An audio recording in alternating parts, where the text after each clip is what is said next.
Again, my dear friends, we are going to select and elect 12 senators.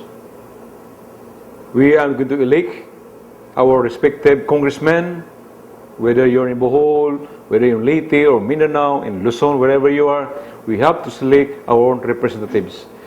The congressman is known properly as representative. No? That's the right word. Representative to Congress, where he will be there to make laws. The same thing with our senators. Now, we're so sad that in the 15th Congress, a lot of our senators, they don't have the qualifications. So sad. Not only that they don't have the qualifications to be called honorable senators. A lot of our congressmen are there, or were there, but they don't have not only the qualification, they don't have the mind and the heart to stand up to defend the voice of the majority, their constituents who elected them, who put them there. They forgot na nagsweldo nila ang mga tao nga nagbayad sa mga buwis. It's so sad that majority of our politicians now, they look up the head of their party. They respect the head of their party, not the people pushing them there, putting them there, crowning them there to become honorable congressmen, honorable senators. So sad. That's why this time, I always tell people, the May 13 election is a do or die for each one of us in the Philippines. Because if we will add more pro-RH congressmen, pro-RH senators, anti-life senators and congressmen, the end of the Philippines. I will assure you, before the year ends, 2013, July, August, September, October, November, December, just in a matter of 7 months, abortion will be legalized, divorce will be legalized, gay marriages will be legalized, reimposition of death penalty, and possible passage of assisted suicide, otherwise known as euthanasia, or you call it mercy killing. All of this will be very possible to be passed. Why? There was already a precedent last December 17 when Congress unanimously voted for the passage of RH bill, which is now an RH law. Kung kaya nila itong ipapasa ang RH bill, dali ra kayo in just one night. How much more for these so-called anti-life bills? That's why we at Life, with the blessings of our dear CBCB President and Archbishop of Cebu, His Excellency Jose S. Palma Didi, gave his blessings to the group called Life to discern, to scrutinize, and endorse candidates. We do not impose. We just endorse, because these are the candidates who have the heart, the mind, the spirit to live as true-blooded Filipino politicians. For senador, my dear friends, I'll tell you, who could be our next senador? Who are the names of senatorial candidates we need to post, we need to vote? Track records, plus signed covenant. These two are very important. Number one on the list, Senador Gringo Hunasan, strong, followed by Senador Sonny Trillanes, very courageous. Third, Mitos Magsaysay, a woman, incumbent congresswoman of Bataan, very, very pathetic in the defense of faith, life, and family. After her is another man in the name of Coco Pimentel, currently a senator. We need him there to fight for us Coco Pimentel. After Coco, we need another one, GB Ejercito. These 5 really fought for us in the 15th Congress in the fight against the RH. Hunasan, Trillanes, Coco Pimentel, GB Ejercito, and Magsaysay Mitos. First 5, very important, proven with track records. Then we have candidate Cynthia Villar is with us. She's with us. Nancy Binay, she's very pro-life. She never practiced or used any artificial contraceptive. She possesses the use of natural use of family planning. A very pro-life mother, daughter of the Vice President. Then we have former Senador, another new convert to our group, new fighter in the name of Migs Zubere.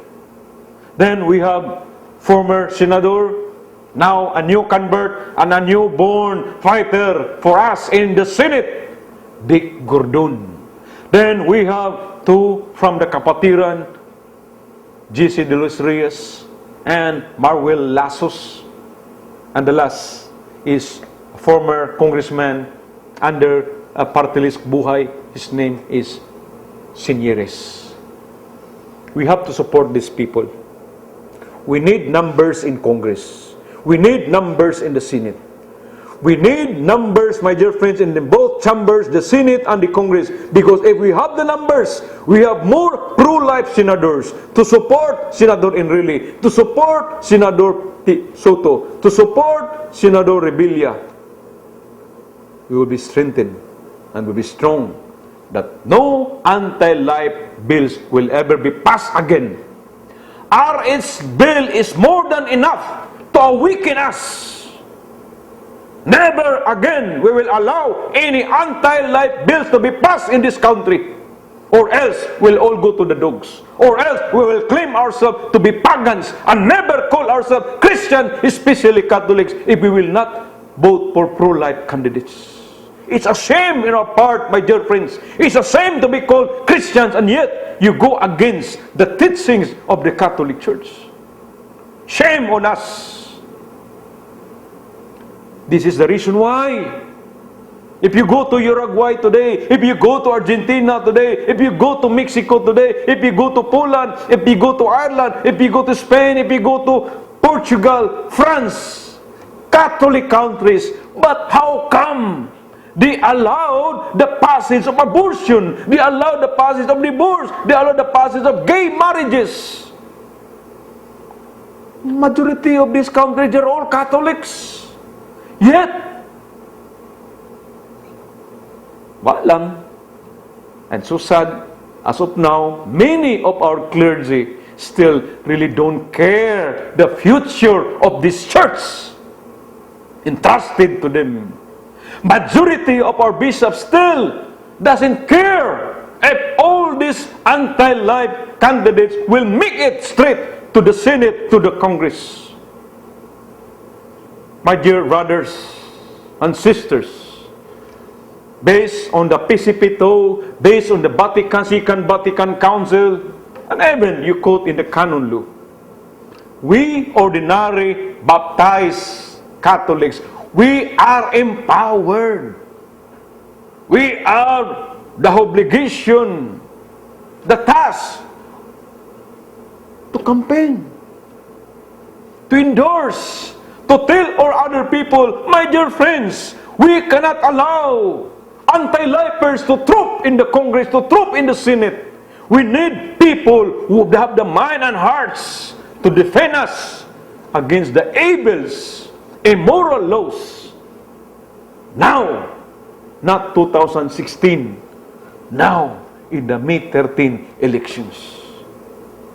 That's why, even in our own localities, in our own districts, like especially Cebu, we want to declare again that Cebu, which is the cradle of Christianity, 1521,